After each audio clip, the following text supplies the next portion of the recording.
As you guys know, I am Ali Hazelwood's self-proclaimed biggest fan, so I thought today I could recommend you guys 3 different orders to read her entire bibliography, since I've noticed a lot of people are starting to read her books more with the Love Hypothesis movie being filmed. The first order I recommend is the one I went with originally when I first read them, because I started being a fan of hers when her first book came out. This order, of course, is the chronological order, so you're gonna go Love Hypothesis, Love on the Brain, Loath to Love You, Love Theoretically, Check and Mate, Bride, Not in Love, Deep End, Problematic Summer Romance, and then when it comes out, Mate.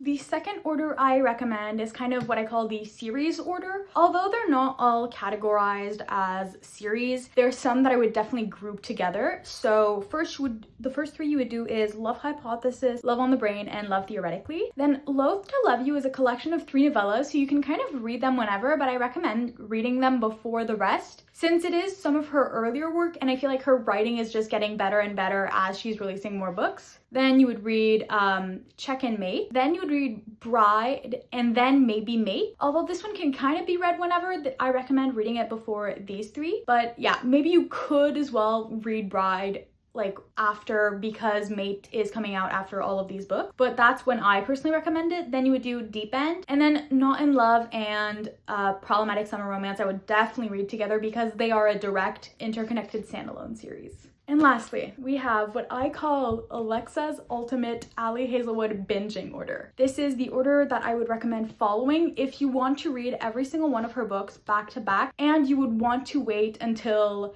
Mate comes out for this because it is not at the end. So first, what you're gonna do is read the first 3 that were the first 3 novels that she released. So we have the Love Hypothesis, Love on the Brain, and Love Theoretically. Then what you're gonna do is, I know I put it at the end here, after that you're gonna read Bride, and then in between Bride and Mate I would recommend, just like as a bit of a, okay, in between books I'm just gonna read something a tiny bit different so that I don't slump or just feel like I'm reading too much of the same thing. You're gonna read one of the 3 novellas in Loath to Love You. And then after that, you're gonna read Mate. Then I would recommend immediately jumping into Check and Mate right after Mate, which is kind of funny because they have a similar name. After Check and Mate, you're gonna read 1 novella, then you're gonna read Deep End, and then after that, I think there's I think I haven't said the 3rd novella yet. You're gonna read it between Deep End and Not in Love, and then binge the Not in Love series. I know this was a bit complicated, but that is what I recommend doing if you do want to binge all of these.